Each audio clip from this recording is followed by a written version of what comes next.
So, rebirth is assured, no? Napakaganda na to. Si rebirth kasi, ano to new beginning, transformation. So, meron dito mga bagong sitwasyon, bagong kaganapan sa buhay ninyo. Five, no? Five resonates with change. Meron din tayong 23 that also becomes 5. Holy moly, this is synchronicity. Libra. So we have number 55 dito, and also these two are two consecutive 5.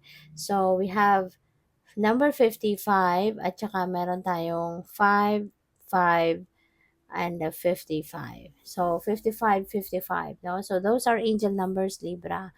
And that is a synchronicity. So I suggest, ano, pa-google po ninyo, pakitignan kung anong ibig sabihin ng angel number 55. And you can also check that in numerology meaning of number 55 and angel number 5555. So tignan po ninyo kung anong ibig sabihin yan at marami kayong mababasa dyan na po pwedeng mag-resonate sa inyo or po pwedeng maging inspiration ninyo sa inyong mga circumstances. Okay? But number 5 is change. There is transformation definitely na mangyayari, and kino-confirm niya lang, 'di ba? Yung rebirth na sinasabi dito, na rebirth is assured. So parang siguradong sigurado na merong pagbabago, merong transformation, merong pagbabagong buhay, merong pagbabagong bihis, no, ng buhay ninyo rito na magaganap, Libra.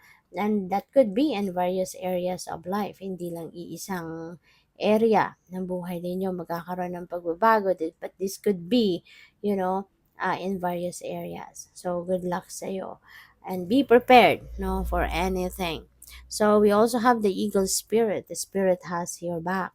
Okay? So, dito naman, maaaring hindi kayo nag-aalala, walang worries na nararamdaman kasi sigurado ka, alam mo, 'di ba, na yung spirit has your back, God has your back. Parang may assurance dito sa iyo ang universe na akong bahala sa iyo, 'di ba? Huwag kang mag-alala, huwag kang matakot. Just go for it. 'Di ba? Kasi nandiyan diyan ang universe, no? Nasa tabi mo, nasa likod mo, tutulungan ka. So, we also have time to heal. Yan, Libra, panahon na para maghilom ng mga sugat sa puso ninyo. Maaring meron kayong pinagdaanan na medyo mahirap. It could be a very challenging situation, no, na-experience ninyo rito, Libra, in the past. And panahon na sa ngayon para kayo ay mag-heal na.